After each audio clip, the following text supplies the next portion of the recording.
Hi friends, ஒரே மாவு ஆனால் 3 டைப்ல செய்ய போகிறோம். ஆனால் செஞ்சு காமிச்சதுக்கப்புறம் யாரும் கழுவி ஊற்றக்கூடாது, சரியா? அப்பப்போ வீட்டில் வந்து கரிகால மேஜிக் ஷோலாம் நிறைய செய்ய வேண்டியது இருக்கு. எப்போ பார்த்தாலும் செஞ்சதவே செய்யறேன்னு சொல்லி பழி போடுறாங்க இல்லையா, அவங்களுக்காக தான் இது. பிள்ளைங்க ஸ்கூல் போகும்போது பணியாரம், சாம்பார், சட்னி தனித்தனியாக கொடுத்து விட முடியல, கொடுத்து விட்டா ரொம்ப கஷ்டமா இருக்கு, கொட்டிடுதுன்னு நினைக்கிறீங்க இல்லையா? அப்போ அவங்கள்ட்ட இந்த ஐடியா ரொம்ப பர்ஃபெக்டாக மேட்ச் ஆகும். பணியார சட்டியில் வந்து மாவை வந்து ஓரளவு கம்மியாக ஊற்றிட்டு அதுக்கு மேலே ஃபுல்லாக சாம்பாரை ஊற்றணும். கீழே இருக்க மாவு வேகிற முடி கொஞ்சம் பொறுமையாக இருக்கணும். மேலே லைட்டாக நெய் போட்டுக்கோங்க, ஸ்மெல்லுக்காக. செம்ம சூப்பராக அட்டகாசமாக இருக்கும். கீழே பணியாரத்தோட பேஸ்மெண்ட் நல்லா வெந்துருச்சுன்னு தெரிஞ்சிச்சுன்னா அதுக்கப்புறம் திருப்பி விடுங்க. அதுக்கப்புறம் மேலே கொஞ்சம் நெய்யை போட்டு நல்லா முருக 2 சேர பெரட்டி எடுத்தீங்க அப்படின்னா செம்ம சூப்பராக இருக்குங்க. கண்டிப்பாக ட்ரை பண்ணி பாருங்க. இப்போ நிறைய பேர் யோசிப்பீங்க, இதுக்கு மினி இட்லி பண்ணிட்டு போயிடலாமே அப்படின்னு சொல்லிட்டு. ஆனால் கரெக்ட் தான், ஆனால் ஸ்கூலுக்கு கொடுத்து விட முடியாது இல்லை, சாம்பார் எல்லாம் கொட்டும் இல்லை, அதுக்கு இது எவ்வளோ பெஸ்ட் இல்லையா? அதே பணியார சட்டி, அதே கொஞ்சம் மாவை மட்டும் லைட்டாக ஆப்போ ஷேப்பில் வர மாதிரி எல்லா பக்கம் ஸ்ப்ரெட் பண்ணி விட்டுக்கோங்க. பின் குறிப்பு, மாவு ரொம்ப கம்மியாக ஊற்றிக்கோங்க, பிகாஸ் திருப்பி போட்டு வேக வைக்க முடியாது. இப்போ இதில் செஞ்சு வச்சிருக்க சட்னியும் சாம்பாரையும் ஊற்றி உடனே நீங்கள் சாப்பிட போறீங்க அப்படின்னா இதை கண்டிப்பாக நீங்கள் செஞ்சு சாப்பிடலாம். இது பார்க்கறதுக்கு மட்டும் இல்லைங்க, ரியலி சாப்பிட்றதுக்கும் செம்ம சூப்பராக இருக்கும். வெறிய ஃபுல்லாக மொறுன்னு இருக்கும், உள்ள ஃபுல்லாக அப்படி சட்னி சாம்பாரோட சாப்பிடும் போது அப்படி ஹெவன்லியாக இருக்கும்.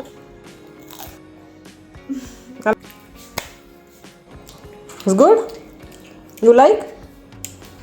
டின்னருக்கு பிரேக்ஃபாஸ்ட்டுக்குலாம் செம்ம சூப்பராக மேட்ச் ஆகுங்க. வீட்டில் இருக்கவங்களுக்குலாம் பெரிய ஒரு ஹாப்பினஸ் என்ன தெரியுமா, அவளை இன்னைக்கு புதுசாக ஏதோ செய்ய வச்சிட்டோன்னு சொல்லிட்டு. ஆனால் நமக்கு தான் தெரியும் அதே ஒரு கரண்டி புளிச்ச மாவுன்னு சொல்லிட்டு. இது எல்லாத்தையும் விட ஒயிட் பணியாரத்துக்கு கருப்பட்டி பால் யாருக்கெல்லாம் சாப்பிட ரொம்ப பிடிக்கும். ஆனால் என் வீட்டில் இனிப்பு வந்து பெருசாக எடுபடாது, அதனால தான் சாம்பார் சட்னிலாம் வச்சு சூப்பராக ஒரு டின்னரை முடிச்சாச்சு. இந்த மாதிரி ஈஸியான சீட்டிங் ரெசிபிக்கு என்னோட பேஜை ஃபாலோ பண்ணிக்கோங்க. அப்படியே மறந்துடாம உங்கள் ஃப்ரெண்ட்ஸ் அண்ட் ஃபேமிலி கூட ஷேர் பண்ணிக்கோங்க.